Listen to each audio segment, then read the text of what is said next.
We found a shower leak in our Brinkley 3610. In this video, we are going to share everything that we found and what we're going to do about it. This is what the shower is currently looking like. So we're going to show you what we've done so far and then what we're doing about this whole situation.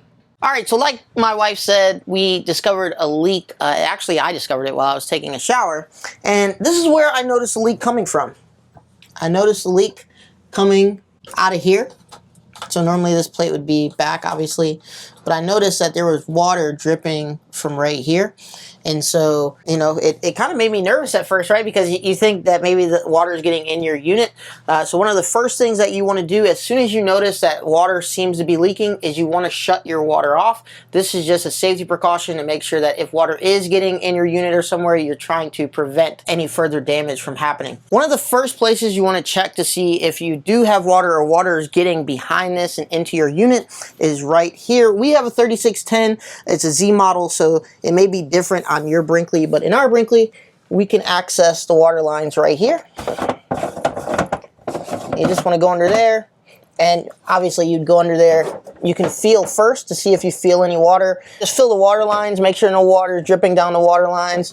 Fill back there. I would also, if you can, get in there and look to make sure there's no water. I didn't feel any water, so that was a good sign. All right, the next place that we want to check, obviously we checked in there, we didn't see water, but just to make sure, it's always good to double check, right? Now it's messy in here, but when I did check, I took all this out and had a light in here.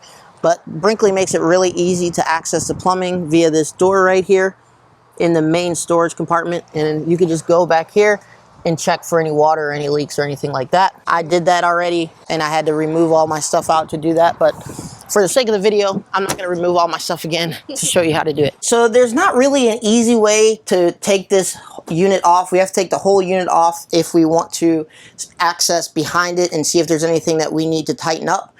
Around this whole unit, you'll notice that there's caulk, silicone around this whole unit. So we're gonna have to remove that, but the first thing that we wanna do is there's two screws underneath here. They look like this. You're gonna just take those two screws out. They have a Phillips head on them. So once you remove that, you can go ahead and start breaking the seal on your caulk. You have to go all the way around. There's a little bit underneath. I didn't find any on top. It was just on the sides, and then there was a little bit at the bottom. And once you break that, this lifts up like this, and the whole unit will come off. Now, one thing that I did do is I removed this hose. You'll find that if you remove the hose, it makes it easier to remove the caulking on the right side.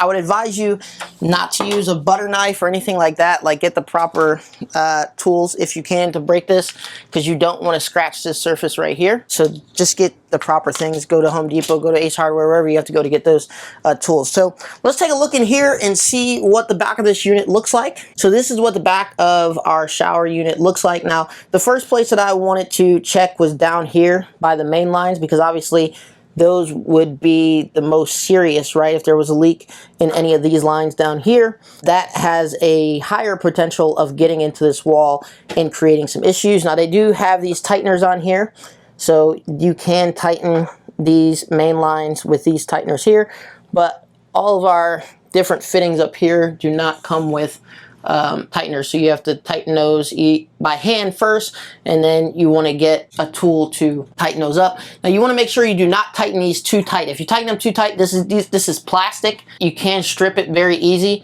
and then you would have to get a new fitting for this. So don't tighten it too tight. You want to do hand tighten first. So just make sure that it's hand tight first.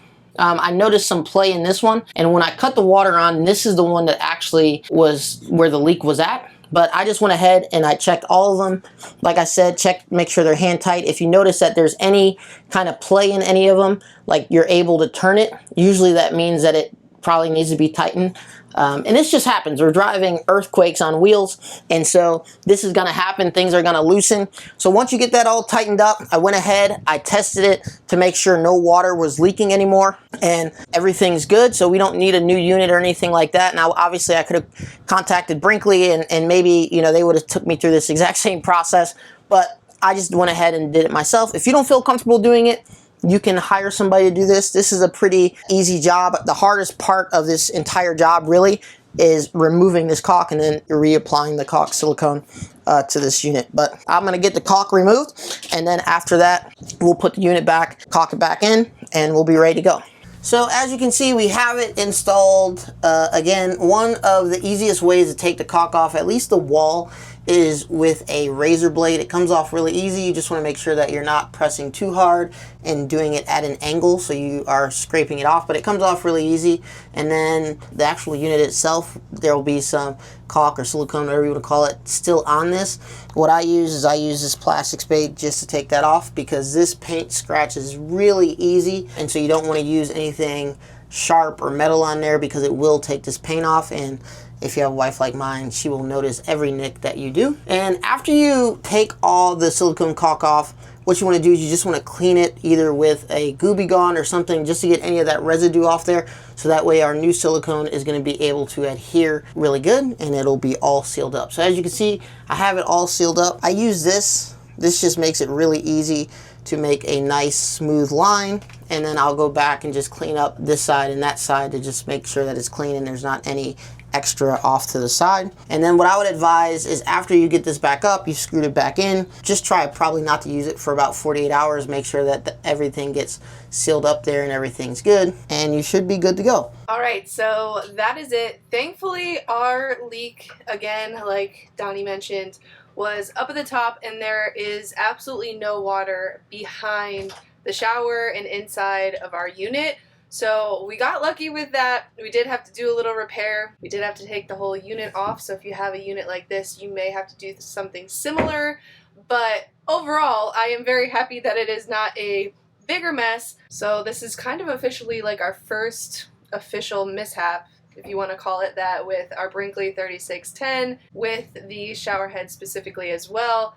So we've got that all fixed, and we're good to go. So if you have any questions, let us know in the comments below. If you've experienced this, maybe, and you have a tip or something you'd like to share, leave that in the comments as well, and we will see you guys soon.